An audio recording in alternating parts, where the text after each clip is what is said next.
لوگ جوا کھیلنے میں لگ جائیں گے تو کمائے گا کون؟ تو سارا ملک کنگال ہو جائے گا۔ پھر آپ نے فرمایا کہ ان المسألۃ لا تصلح الا لثلاثۃ، فرمایا دیکھو 3 آدمی تو مانگ سکتے ہیں، کتنے؟ ان کے لیے تو اجازت ہے۔ لذی فقر مدقین، ایک تو وہ جو خاک نشین ہو، بیچارے کے پاس کچھ نہیں، کیا تو مانگے بغیر تو چارہ بھی نہیں، اس کے لیے تو اجازت ہے، وہ تو مانگ لے جس کے حالات ایسے ہوئے ہیں۔ او لذی غرم مفدعن، یا ایسا مقروض جس کے اوپر ایک دم قرض کا بوجھ آ گیا، ایک دم ایسے حالات اس کے اوپر آ گئے کہ قرضے میں دب گیا، قرضے میں کما کے وہ شخص اگر اپنا قرضہ اتارنے کے لیے کسی سے سوال کرے، درخواست کرے، مانگے تو اس کو تو اجازت ہے، کیونکہ وہ تو اتفاقاً مقروض ہو گیا، اس لیے اگر وہ مانگے گا تو اس سے کوئی گناہ نہیں ہے۔ تیسرا او لذی دم موجعن، تیسرا فرمایا اگر اللہ بچائے کہیں ایکسیڈنٹ ہو جائے، کیا ہو جائے؟ قتل خطا ہو جائے، قتل خطا ہو جائے، جان بوجھ کر نہیں، قتل عمد میں تو بھائی اس کو مارو قاتل کو، قتل خطا میں کیا ہے؟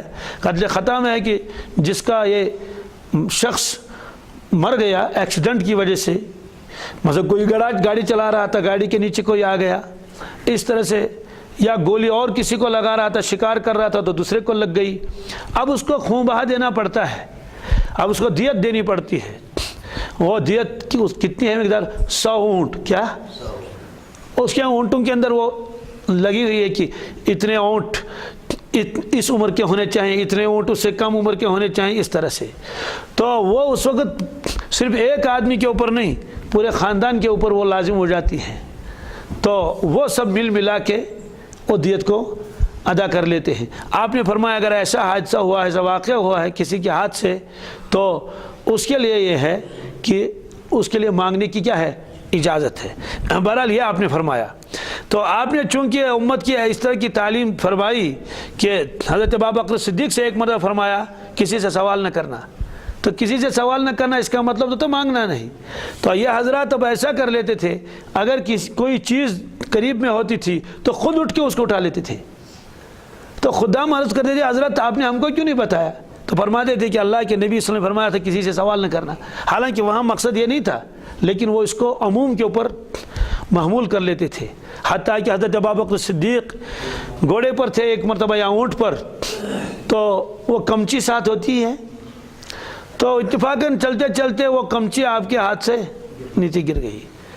اب پیدل والے پیدل بھی چل رہے تھے، تو یہ تو کہہ سکتے تھے کہ بھائی یہ کمچی اٹھا کے دے دو، ظاہر سی بات ہے یہ تو سوال میں آتا ہی نہیں، لیکن اتنی احتیاط آپ فرماتے تھے کہ گھوڑے کو روک لیا، نیچے اترے، وہاں سے کمچی اٹھائی۔ ساتھ والوں نے عرض کیا امیر المومنین حضرت ہم کو کیوں نہیں بتایا آپ نے فرمایا کہ نہیں بھائی اللہ کے نبی صلی اللہ علیہ وسلم نے فرمایا تھا کہ تم سوال نہ کیا کرو، حالانکہ سوال کرنے سے مراد کیا تھا؟ بھیک مانگنا۔ صحابہ کرام کی ایسی کیفیت تھی۔ دوبارہ اس لیے فرمایا کہ جب بھی تمہیں مانگنا ہو تو کس سے مانگو؟ اللہ تعالیٰ سے مانگو، اور جس کو اللہ تعالیٰ دے گا تو جس کے پاس بھی وہ جائے گا، پھر دوستو اگر وہ مجبور بھی ہوگا تب تو ضرورتیں پوری ہو جائیں گی۔ اس لیے اگر دنیا میں بھی کسی کے پاس جانا ہو، کوئی دستخط کرانا ہے کسی کاغذ وغیرہ کا، سب سے پہلے نماز کی 2 رکعتیں پڑھ کے اللہ سے مانگ لو کہ فلاں افسر کے پاس مجھے جانا ہے، اس کے بغیر چارہ نہیں ہے، وہاں میرے کاغذات ہیں، یا اللہ اگر آپ چاہیں گے تو کام ہوگا، آپ نہیں چاہیں گے تو کام نہیں ہوگا۔ ایسا تعلق اللہ کے ساتھ ہونا چاہیے۔ اور وہ واقعہ آپ کو یاد ہی ہوگا، وہ واقعہ کل آئے گا انشاءاللہ، کہ ہمارے بزرگ حضرات اپنے اولاد کی کس طرح سے تربیت کرتے تھے۔ وہ جو حضرت خواجہ بختیاری قاقی رحمۃ اللہ کا واقعہ ہے نا، جب وہ کھانا مانگنے کے لیے آتے تھے تو ماں کہتی تھی بیٹے ہم کھانا کہاں سے دیں گے، کھانا تو اللہ تعالیٰ دیتا ہے۔ وہ کہتے پھر کیا کرنا ہے؟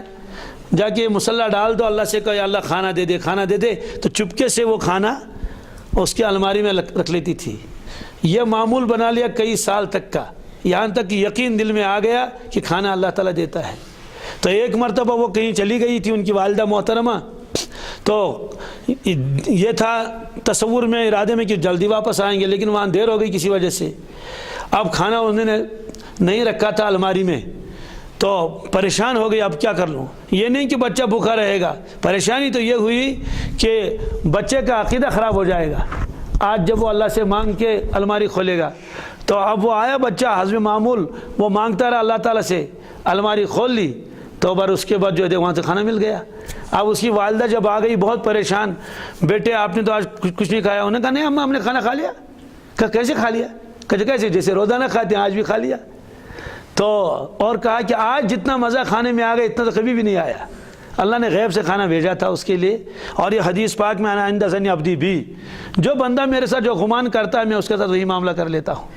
تو ان کے والد گرامی نے فرمایا تھا اس کا اللہ کے ساتھ ایسا تعلق ہو گیا، اب چاہے کھانا رکھو نہ رکھو اللہ تعالیٰ اس کو ضرور کھلاتے رہیں گے۔